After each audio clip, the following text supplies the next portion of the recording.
علیکم جی، میں ماشق رضا، آپ دیکھ رہے ہیں کب تک کی آج کی ہماری داستان ایک ایسے کردار کی ہے جو آپ نے سنا تو ہوگا لیکن اس کی اصل حقیقت آپ کے سامنے کبھی نہیں آئی، کیونکہ ہماری تاریخ کی ستم ظریفی یہ ہے کہ جو بھی ہمارے اصل والے ہیرو ہیں یا جو اصل ہمارے چیمپئن ہیں یا تاریخ میں جنہوں نے آزادی کے لیے لڑائی کی اور خاص طور پہ ہمارے پنجاب سے کی، ایسے کرداروں کو نہ تو لٹریچر میں لایا گیا نہ کتابوں میں لایا گیا، ان کو کہیں دبا کے پیچھے کر دیا گیا اور ہمیں ہیرو کے نام کے اوپر عجیب سٹوریاں جو ہیں وہ پوری دنیا میں ہمارے سامنے پیش کر دی گئیں اور ہم انہی سٹوریوں کو دیکھ کر اور انہی سٹوریوں کے اوپر چلنا شروع ہو گئے۔ آج کے ہمارے نوجوان کو پتہ ہی نہیں ہے کہ ہمارے اصل ہیرو کون تھے یا اصل ہیرو ہمارے کون ہیں، جنہوں نے بہت مثالیں بنائیں اور ایک مذہبی لیول سے ہٹ کے ایسی مثالیں بنائیں جو بندہ سن کے حیران رہ جاتا ہے کہ ہمارے مسلمانوں میں ایسے لوگ بھی پیدا ہوئے جنہوں نے تاریخ میں اپنا نام پیدا کیا اور لوگوں کے لیے اور انسانیت کے لیے لڑائی کی اور جنگیں کی۔ ناظرین، آج کا ہمارا کردار آپ نے کہیں نہ کہیں سنا ہوگا، یہ دلہ بھٹی ہے۔ دلہ بھٹی جس کا عبداللہ خان نام تھا۔ دلہ بھٹی اصل میں کون تھا، کہاں سے آیا اور اس نے کیا کیا اور کس کے خلاف کیا، کیا اس نے آزادی کی جنگ جو ہے کہاں سے شروع کی، کیسے کی اور کہاں تک کی اور کس کے ساتھ کی، اسی داستان کو ہم آپ کو سنائیں گے۔ یہ ایسا کردار ہے جس کو ہماری تاریخ نے، ہم لوگوں نے، خاص طور پہ جو ہم پنجاب کے لوگ ہیں، پنجابی جو کلچر ہے ہمارا، ہم لوگوں کو اس کردار کا پتہ ہی نہیں کہ یہ بندہ کیا تھا اور اس نے کیسے اور کیا انسانیت کے لیے کیا اور انسانوں کے لیے اور ہماری قوم پنجابی جو ہے اس کے لیے کیا کیا۔ ناظرین، یہ کہانی شروع ہوتی ہے انڈیا سے، پاکستان سے۔ یہ راجپوت تھے اور ان کا جو مذہب تھا وہ ہندو تھے۔ یہ لوگ کھتری جس کو اس دور میں بلایا جاتا تھا وہ تھے۔ وہاں پہ کسی طرح اسلام کا جو ہے وہ نام پہنچا اور یہ جو دلہ بھٹی ہے اس کے والد صاحب نے اسلام قبول کیا اور انہوں نے وہاں پہ اسلام کا بول بالا کیا اور کافی سارے لوگوں کو مسلمان کیا اور وہاں پہ ان کے ساتھ ظلم زیادتی جو ہے وہ بلادری طور پہ، جیسے مطلب اس ٹائم قبیلے ہوتے تھے، قبیلے سے ان کو نکال دیا گیا اور یہ مجبوراً وہاں سے ہجرت کرنے پر مجبور ہو گئے اور یہ وہاں سے نکل پڑے رات کی تاریکی میں۔ یہ وہاں سے چلتے چلتے دن رات کچھ دنوں کے بعد ایک علاقے میں پہنچے جہاں پہ رات کا ٹائم تھا اور وہاں پہ ایک جس کو ہم بھیڑ کہتے ہیں، بھیڑ کہہ لیں، بکری کہہ لیں، وہ لڑائی کر رہی تھی ایک سور کے ساتھ۔ تو جب دلہ بھٹی کے والد نے یہ منظر دیکھا اس نے سب کو بلایا، انہوں نے کہا کہ یہ دیکھو یہاں پہ یہ کیا سین چل رہا ہے، کہ مطلب عجیب سین ہے کہ ماں اپنے بچوں کے لیے کیسے لڑ رہی ہے، جس کو ہم سور بولتے ہیں یا مطلب بگھاڑ پنجابی میں اس کو کہتے ہیں، سور کے ساتھ اپنے بچوں کو بچانے کے لیے لڑائی کر رہی تھی۔ تو اس نے فیصلہ یہ کیا کہ ہم لوگ اسی جگہ کے اوپر، اسی مٹی جو ہے، یہ مٹی جو ہے یہ مطلب صبر والی اور حوصلے والی مٹی ہے، ہم نے یہاں پہ ہی رہنا ہے اور یہاں پہ ڈیرا لگائیں گے اور ہم نے اسی جگہ کو آباد کرنا ہے۔ تو وہ وہاں رک گیا۔ جب صبح اٹھا تو اس نے وہاں سے پوچھا تو آج کا جو ہمارا پنجاب ہے وہ جگہ تھی۔ ناظرین، کسی بندے کو مطلب یہ پتہ نہیں ہے کہ ہمارے پنجاب کا یہ جو ہیرو ہے یہ کیسے آیا اور کہاں تک رہا اور کیا اس نے یہاں پہ جد و جہد آزادی کے لیے کی۔ ہمیں بس عجیب سے کردار بتا دیے گئے ہیں، جو اصل کردار ہیں ان کو چھپا دیا گیا ہوا ہے۔ تو ناظرین،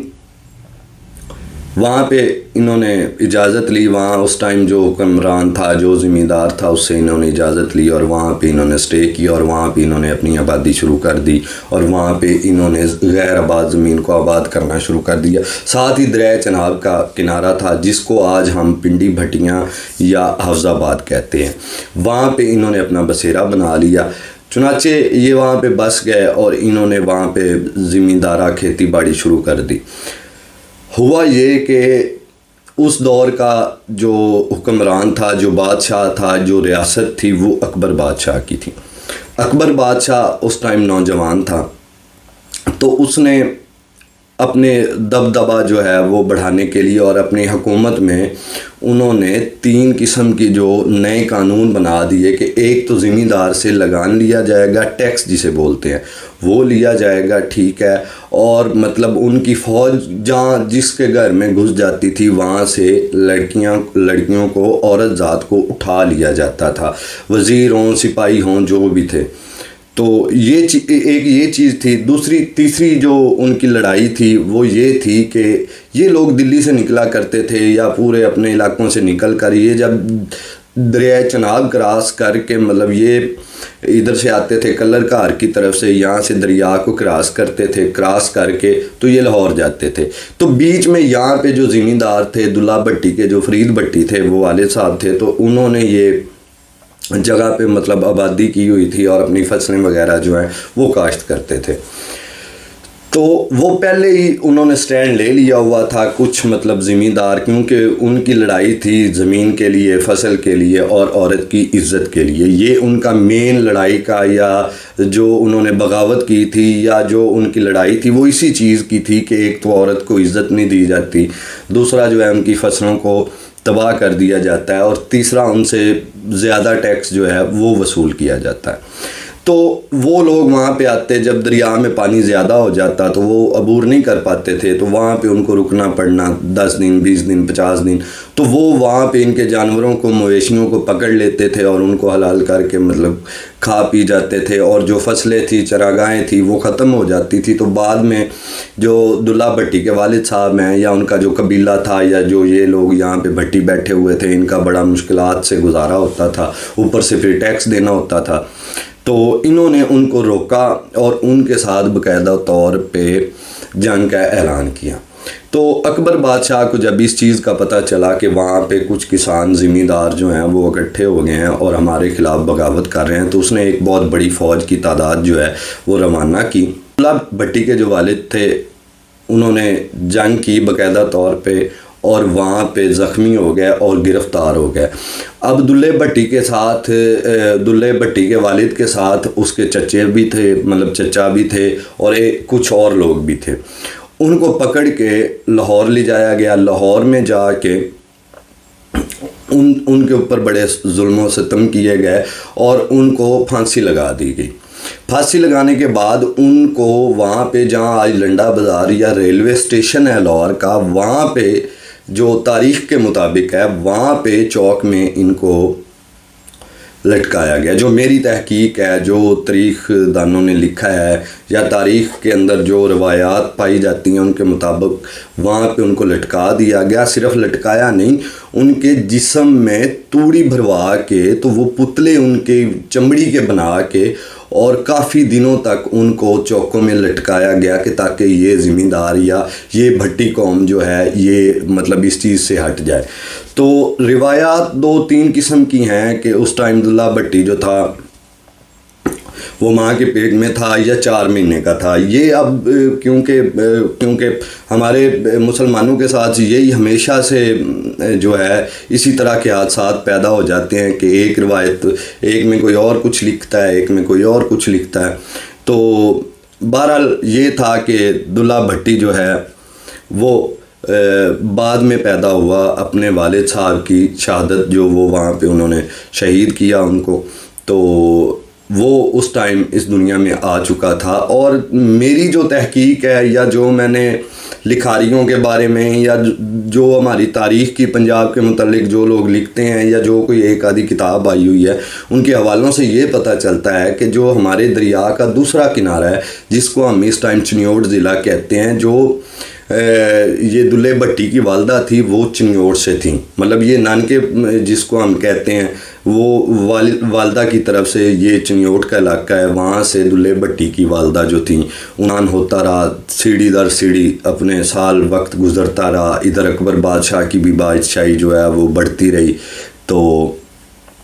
اسی دوران جب جوانی کے ایک دہانے پہ جا کے جو سننے میں آیا ہے یا تاریخ جو کہتی ہے یا لکھاری جو کہتے ہیں کہ جب دلہا بھٹی پیدا ہوا تھا تو مائیں جو ہیں وہ شہد کی گڑتی پلاتی ہیں یا مطلب گڑ کی جو ہے وہ گڑتی دی جاتی ہے. تو جو دلہا بھٹی تھا اس کی جو والدہ تھی انہوں نے اس کو بجائے ان چیزوں کی گڑتی دینے کے انہوں نے تلوار کی, جو دلہا بھٹی کے والد صاحب کی تلوار تھی, اس کو دھو کر واش کر کے دھو کر مطلب اس کا وہ پانی جس کو وہ تلوار کا مطلب پانی سمجھ لیں یا پان تلوار کی والا جو پانی تھا اس سے گھٹی دی گئی تھی, تاکہ مطلب ایک تو یہ پنجاب کی جو یہ علاقہ ہے یہ مٹی میں ہی کوئی ایسی تاثیر پائی جاتی ہے کہ یہاں کے بہت بڑے بڑے سرما یا بہت جوان اور بہت جگرے والے لوگ ہوتے ہیں جن کو ہم ببر شیر یا شیر کہتے ہیں یا شیر دل کہتے ہیں, وہ لوگ یہاں پہ ہمیشہ سے پیدا ہوتے ہیں اور پیدا ہوتے آئے ہیں. مطلب کبڈی وہاں پہ کھیلی جاتی تھی پنجاب میں, تو کبڈی میں مطلب وہ 2 4 5 بندوں کو تو یوں ہی ادھر ادھر کر کے پھینک دیا کرتا تھا, اتنا طاقتور نوجوان دلہا بھٹی تھا. تو اس کو اس عورت نے یا کسی بندے نے کوئی تانا مارا کہ تو نے باپ کا تو آج تک بدلہ لیا نہیں ہے. تو یہاں سے دلہے بھٹی کا کردار جو ہے وہ شروع ہوتا ہے. وہ فوراً گھر پہنچا اور لدی نام تھا جو مطلب ہے تاریخ میں نام بتایا گیا, وہ دلہے بھٹی کی جو والدہ محترمہ تھیں ان کو ہے اس نے اپنے بیٹے کو کہا کہ میں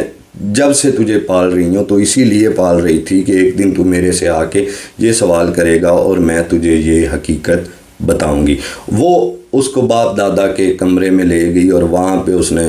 دروازہ کھول کے اس کو اپنے باپ کے ہتھیار وغیرہ دکھائے. اس ٹائم کے جو ہتھیار تھے جنگوں میں استعمال ہوتے تھے, نیزہ, بھالا, تلوار, اس طرح کی چیزیں اس کو دکھائی گئیں. تو اس نے وہ ہتھیار وہاں سے ہی اٹھا لیا اور اس نے عہد کیا کہ وہ اس دریا کے 2 کناروں میں سے اکبر بادشاہ کی فوج کو گزرنے کا راستہ نہیں دے گا. اور اس نے ایسا ہی کیا. اس نے پوری طور پہ جو لوگ وہاں سے انڈیا سے مطلب ادھر جو یہ آتے تھے لوگ,